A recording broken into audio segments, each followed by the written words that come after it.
Hello दोस्तों, welcome to my YouTube channel Ajit maths. और आज के इस वीडियो से मैं शुरुआत करने वाला हूँ 10th क्लास का एक बहुत ही इंपॉर्टेंट चैप्टर जिसका नाम है क्वाड्रेटिक इक्वेशंस। ठीक है, तो क्वाड्रेटिक इक्वेशन के बारे में आपने थोड़ा बहुत 9th क्लास में भी पढ़ा होगा, जब आपने सेकंड चैप्टर पॉलिनोमियल के बारे में पढ़ा था। ठीक है, तो उसमें क्वाड्रेटिक इक्वेशन के बारे में बताया गया, कुछ छोटे मोटे क्वेश्चन भी उसके बारे में हैं। ठीक है, और उसके फैक्टर्स वगैरह, रूट्स वगैरह निकालना बताए हुए हैं। लेकिन यहाँ 10th क्लास में आप उसी क्वाड्रेटिक इक्वेशन को थोड़ा और डिटेल में पढ़ोगे और आगे उसकी फर्दर स्टडीज़ करोगे। ठीक है, तो सबसे पहले आगे बढ़ने से पहले मैं थोड़ा सा 9th क्लास का पोर्शन कवर करूँगा कि एक्चुअली में क्वाड्रेटिक इक्वेशन क्या होते हैं, यहाँ पर जो डेफिनेशन दे रखी है वो क्या है। ठीक है, और एक्चुअली में क्या होता है क्वाड्रेटिक इक्वेशन, वो पहले समझना जरूरी है। ठीक, उसके बाद हम एक्सरसाइज बाय एक्सरसाइज इसको फर्दर स्टडी करेंगे और सॉल्यूशन करेंगे हर एक्सरसाइज का। ठीक है, तो यहाँ पर मैंने एक दो डेफिनेशन लिख रखी है यहाँ पर क्वाड्रेटिक इक्वेशन की। जैसे कि पहली इक्वेशन है, पहली जो डेफिनेशन है वो है quadratic equation in the variable x is an equation of the form ax² + bx + c = 0।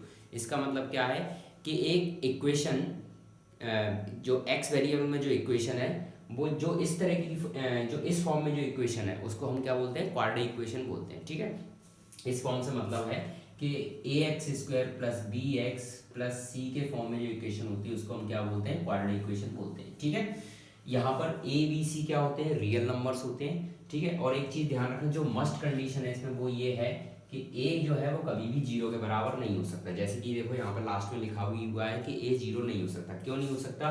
क्योंकि अगर आप a को 0 कर दोगे तो ये टर्म 0 हो जाएगा, और ये टर्म 0 हो गया तो ये फिर क्वाड्रेटिक इक्वेशन नहीं रह जाएगी। ठीक है, क्यों नहीं रह जाएगी वो मैं अभी बता रहा हूँ आपको। ठीक है, देखिए ठीक है, जैसे कि इसकी एक और डेफिनेशन लिखी हुई है यहाँ पे, equation having degree 2 is called a quadratic equation. मतलब ऐसी इक्वेशन जिसकी डिग्री 2 होती है उसको हम क्या बोलते हैं, क्वाड्रेटिक इक्वेशन बोलते हैं। ठीक है, तो डिग्री के बारे में आपने 9th क्लास में पढ़ा था। हमने डिग्री के बेसिस पे पॉलिनोमियल के 2-3 डिवीजन पढ़े थे, जिसमें पहला डिवीजन था लीनियर इक्वेशन। लीनियर इक्वेशन उसको बोलते हैं जिसकी डिग्री, जिस इक्वेशन की डिग्री 1 होती है। डिग्री का मतलब है वेरिएबल पे जो हाईएस्ट पावर होती है उसको हम बोलते हैं डिग्री। ठीक है, तो वेरिएबल पे जो हाईएस्ट पावर है उसको डिग्री बोला जाता है। उस बेसिस पे डिवीजन था, जो पहली इक्वेशन थी वो थी लीनियर इक्वेशन। ऐसी इक्वेशन जिसकी डिग्री 2 होती है उसको बोलते हैं क्वाड्रेटिक इक्वेशन। तो इसी क्वाड्रेटिक इक्वेशन के बारे में वहाँ पर चर्चा की गई थी। इसके बाद फर्दर अगर आप आगे ले जाओगे, अगर डिग्री 3 कर दोगे तो वो बन जाती है क्यूबिक पॉलिनोमियल, और इसी तरीके से आगे उनका नाम चलता चला जाता है। ठीक है, वहाँ हमने इंट्रोडक्शन पढ़ा था। तो एक और डेफिनेशन जो क्वाड्रेटिक इक्वेशन की है वो ये है कि ऐसी इक्वेशन जिसकी डिग्री 2 होती है इसको क्वाड्रेटिक इक्वेशन बोला जाता है। अगर हम इस इक्वेशन को उनकी डिग्री के डिसेंडिंग ऑर्डर में लिख दें तो हमको क्या मिलता है, क्वाड्रेटिक इक्वेशन की स्टैंडर्ड फॉर्म मिलती है। इसको हम बोलते हैं क्वाड्रेटिक इक्वेशन का standard form. ax² + bx + c = 0, ये क्वाड्रेटिक इक्वेशन का स्टैंडर्ड फॉर्म है। ठीक है, जैसे कि लास्ट लाइन में यहाँ पे लिखा हुआ है। हाँ, अब मैं बता रहा था कि भाई अगर मैं यहाँ पे a = 0 कर दूं तो क्या दिक्कत हो जाएगी। अगर आप a = 0 करते हो तो इस इक्वेशन की जो डिग्री है, इस इक्वेशन में आप दो ही टर्म रह जाएंगे, bx + c = 0। ठीक है, और आप देख सकते हो यहाँ पर जो वेरिएबल की हाईएस्ट पावर है वो कितनी है, 1 है। इसका मतलब है a = 0 हो जाने पर ये एक क्वाड्रेटिक इक्वेशन नहीं रहेगी, ये एक लीनियर इक्वेशन बन जाएगी। ठीक है, तो ये कुछ बेसिक चीज़ें थी क्वाड्रेटिक इक्वेशन के बारे में। ठीक है, एक चीज़ और मैं बताना चाहता हूँ जो आपने 9th क्लास में पढ़ी होगी, एक वेरिएबल के आगे जो नंबर लिखे रहते हैं इनको हम कोफिशिएंट बोलते हैं। ठीक है, जैसे कि यहाँ पे x² का कोफिशिएंट a है, x का कोफिशिएंट b है, और यहाँ पर c जो है एक कांस्टेंट टर्म है। तो ये स्टैंडर्ड फॉर्म है, ये आपको ध्यान रखना है। इसी फॉर्म में जो इक्वेशन होंगी उनको हम क्या बोलेंगे, क्वाड्रेटिक इक्वेशन बोला जाएगा। ठीक है, तो आगे अब हम स्टार्ट करते हैं कि एक छोटी सी एक्सरसाइज है, एक्सरसाइज 4.1, बहुत सिंपल है। इस एक्सरसाइज में सिर्फ ये ऑथर ये जानना चाह रहा है कि आप क्या क्वाड्रेटिक इक्वेशन को पहचान सकते हैं क्या। अगर मैं आपको एक सिंपल अलजेब्रिक एक्सप्रेशन दे दूं और उसको आप सॉल्व करें, क्या आप बता सकते हैं कि वो क्वाड्रेटिक इक्वेशन है या नहीं। ठीक है, तो इस एक्सरसाइज में हम इसी के बारे में चर्चा करेंगे। चलिए देखते हैं, मैं आपको कुछ क्वेश्चंस कराऊंगा तो उनको कैसे सॉल्व करना है। एक चीज़ याद रखना, आपने 9th क्लास में जो आइडेंटिटीज पढ़ी थी उनका बहुत यूज़ होने वाला है। ठीक है, तो उनको बिल्कुल कंठस्थ करके रखना है। ये मत सोचना है कि उन आइडेंटिटीज पर डायरेक्ट क्वेश्चन आएगा, वो आपको याद रखना ही है, क्योंकि पूरी बुक में कहीं से भी क्वेश्चन, किसी भी क्वेश्चन में इन आइडेंटिटीज का यूज़ हो सकता है। आप ये ना सोचें कि ये स्टैंड अलोन आइडेंटिटीज हैं, इनका यूज़ इन्हीं के क्वेश्चन में होगा, ऐसा नहीं है। ठीक है, ये आगे भी आपके काम आती रहेंगी। अभी मैं सिर्फ ये 3 आइडेंटिटीज लिख रहा हूँ यहाँ पे ताकि हम इनको देख सकें। आप भी जब क्वेश्चन करें तो इनको साइड में लिख लें ताकि आप रेफरेंस ले सकें और इसी तरीके से धीरे धीरे ये आपको याद हो जाएंगे। ठीक है, तो इसका जो पहला क्वेश्चन है एक्सरसाइज 4.1 का जो पहला क्वेश्चन है वो ये है। ठीक है, तो पहला क्वेश्चन में आपसे ये बोला गया है check whether the followings are quadratic equations और नॉट। ठीक है, कुछ अलजेब्रिक एक्सप्रेशंस आपको दिए हुए और उनको चेक करके बताना है क्या ये क्वाड्रेटिक इक्वेशन है या नहीं है। ठीक है, x-3 ये एक सिचुएशन अपन को दे रखी है, इसको हमें सिंप्लीफाई करना है, सॉल्व करना है और उसके बाद फिर हमें बताना है क्या ये लास्ट में जब सिंप्लीफाई करके एक इक्वेशन हमें मिलेगी उसको देखकर बताना है क्या ये क्वाड्रेटिक इक्वेशन है कि नहीं है। ठीक है, तो देखो सबसे पहले हम इस साइड को सॉल्व करते हैं। हम एक्चुअली में पूरी इक्वेशन को एक साथ ही सॉल्व करते हुए चलेंगे। यहाँ पर देखिए ये क्या बन रहा है, ये देखिए ये वाली आइडेंटिटी बन रही है। ठीक है, a प्लस बी का होल स्क्वायर, तो ये a हो गया, ये b हो गया और इसका होल स्क्वायर। ठीक है, तो इसको कैसे खोलेंगे, a square plus 2ab plus b square. तो सबसे पहले a स्क्वायर का मतलब x स्क्वायर प्लस 2ab, तो 2 लिखेंगे, a का मतलब x, b का मतलब 1, फिर प्लस लगाएंगे, फिर b लास्ट में b स्क्वायर, तो b स्क्वायर का मतलब 1 का square, a square plus 2ab plus b square. ठीक है, इज इक्वल टू, अब इस 2 का अंदर ब्रैकेट में मल्टीप्लाई कर देंगे, तो 2 का x से मल्टीप्लाई होगा तो 2x और 2 का 3 से मल्टीप्लाई होगा तो कितना आ जाएगा -6। 2 का -3 से मल्टीप्लाई होगा तो -6 आ जाएगा। ठीक है, तो यहाँ तक ये सॉल्व हो गया। उसके बाद देखिए फिर इसको आगे सॉल्व करेंगे, x square as it is आएगा प्लस इन सब का मल्टीप्लाई कर देंगे तो आएगा आपका 2x, 2 इंटू एक्स इंटू 1 कितना आ जाएगा 2x प्लस 1 का स्क्वायर 1 ही रहेगा इज इक्वल टू 2x - 6। अब मुझे इक्वेशन बनानी, तो मैं क्या करूंगा, इस वाली पूरी इक्वेशन को मैं उठा के इस तरफ ले आऊंगा।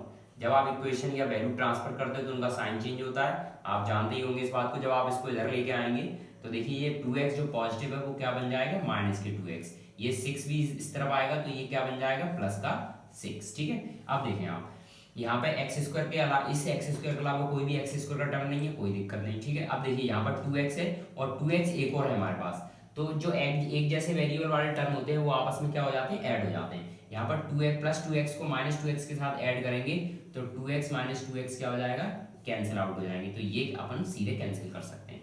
तो यहाँ मैं लिखूंगा एक्स स्क्वायर प्लस ये कैंसिल हो गए और 1 को अपन 6 के साथ ऐड कर देंगे तो कितना बनेगा 7 बनेगा।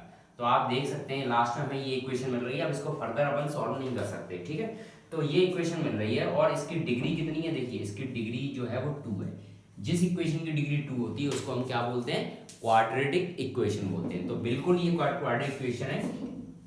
क्या आपको ये इस फॉर्म में दिख रही है, बिल्कुल है ये इस फॉर्म में। मैं इसको इस तरीके से लिख सकता हूँ, एक्स स्क्वायर प्लस 0x और प्लस 7, ठीक है, इज इक्वल टू 0। यहाँ पर ये एक्चुअली में क्या हुआ है कि बीच का जो टर्म ना होने का रीजन ये है कि उसका कोफिशिएंट क्या हो गया था, 0 हो गया था, इसलिए x का टर्म इसमें है नहीं है, लेकिन फिर भी ये क्वाड्रेटिक इक्वेशन बोली जाएगी। ठीक है, बात समझ में आ रही है। इंपॉर्टेंट क्या है क्वाड्रेटिक इक्वेशन के लिए कि डिग्री उसकी 2 होना चाहिए। तो यहाँ पे देखिए x की पावर 2 आ रहा है, इसका मतलब डिग्री 2 है। भले ही इसमें x वाला टर्म प्रेजेंट नहीं है फिर भी ये क्या कहलाएगी, क्वाड्रेटिक इक्वेशन कहलाएगी। तो पहले वाले क्वेश्चन का हमारा आंसर क्या हो गया कि ये क्वाड्रेटिक इक्वेशन है। ठीक है, चलिए अब आगे बढ़ते हैं। मेरे ख्याल से ये समझ में आ गया होगा, पॉज करके वीडियो आप इसको नोट भी कर सकते हैं। चलिए सेकंड क्वेश्चन पे बढ़ते हैं अपन।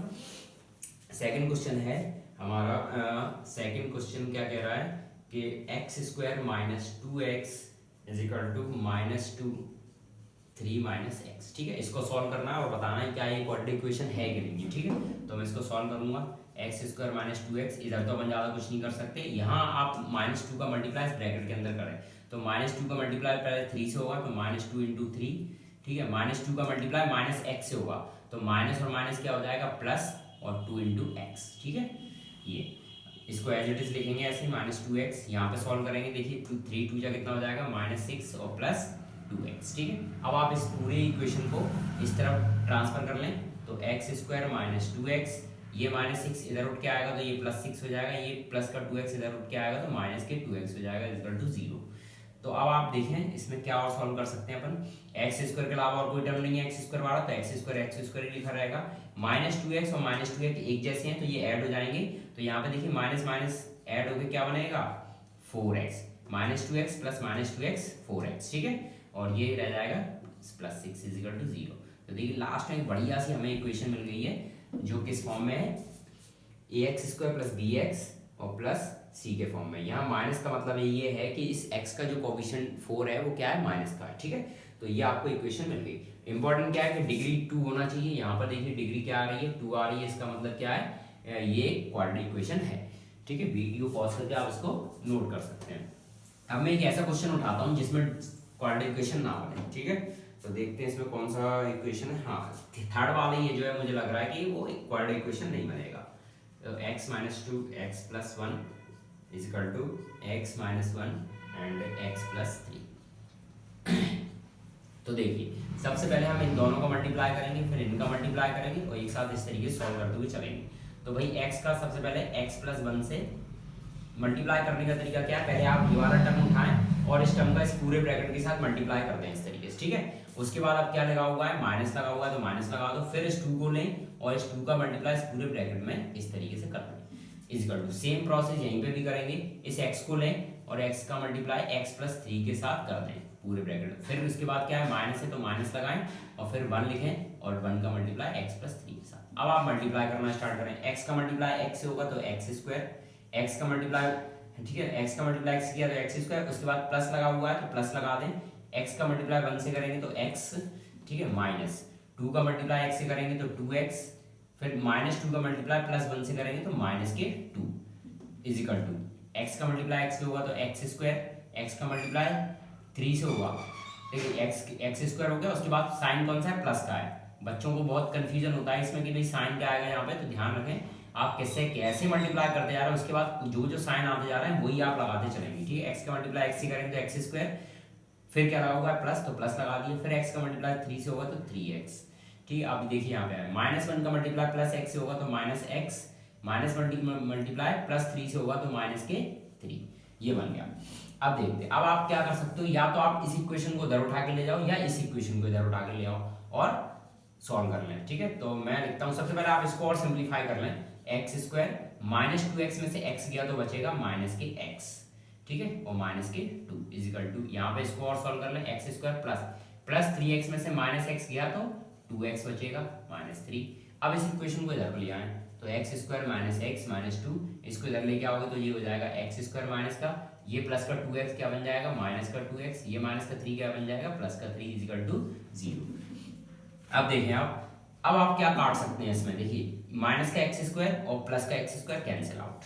जैसे ही एक्स स्क्वायर कैंसिल हुआ समझ लो अब ये क्वाड्रेटिक इक्वेशन नहीं रहेगी, ठीक है। बाकी आप ऐड कर लो, माइनस के 2x और माइनस का x हो जाएगा माइनस का 3x, माइनस का 2 और प्लस का 3 क्या बन जाएगा, प्लस 1 इज इक्वल टू 0। लेकिन कोई मतलब नहीं है क्योंकि ये क्या है, अब क्वाड्रेटिक इक्वेशन नहीं है क्योंकि इसमें जो एक्स स्क्वायर वाला जो टर्म था वो कैंसिल हो गया, तो अब ये एक लीनियर इक्वेशन रह गई है, अब ये कोई क्वाड्रेटिक इक्वेशन नहीं है, ठीक है बच्चों। मेरे ख्याल से आपको समझ में आ गया होगा ये। बाकी के इक्वेशन आपको इसी तरीके से सॉल्व करने हैं, ठीक है। तो ये बहुत सिंपल चैप्टर है इसलिए मैं हर एक क्वेश्चन का सॉल्यूशन नहीं उठा रहा हूँ, तो मेरे ख्याल से आपको ये समझ में आ गया होगा। अगले लेक्चर में हम इसके वर्ड प्रॉब्लम्स करेंगे जो बहुत ही सिंपल है, और ये वर्ड प्रॉब्लम आपको इसलिए दिए गए हैं ताकि आप रियल लाइफ प्रॉब्लम को समझकर उससे एक क्वाड्रेटिक इक्वेशन बना सकें, क्योंकि क्वाड्रेटिक इक्वेशन का रियल लाइफ सिचुएशन में बहुत यूज होता है। कई सारे क्वाड्रेटिक इक्वेशन बनते हैं, कई ऐसे सम्स होते हैं जिनसे क्वाड्रेटिक इक्वेशन बनता है और फिर उनको सॉल्व करके आंसर निकलता है, ठीक है। तो इस लेक्चर में इतना ही, आई होप आपको समझ में आया होगा। अगर आपको कोई दिक्कत हो तो प्लीज़ कमेंट बॉक्स में कमेंट कीजिए और प्लीज़ मेरे चैनल को सब्सक्राइब जरूर कीजिए। मैंने अभी बहुत दिनों के ब्रेक के बाद वीडियो बनाना स्टार्ट किया और मैं चाहता हूँ कि मैं इस सीरीज़ को कंटिन्यू रखूँ और इसके लिए ज़रूरी है कि मुझे सपोर्ट मिले, मोटिवेशन मिले। बाकी आपका दिन शुभ। धन्यवाद दोस्तों।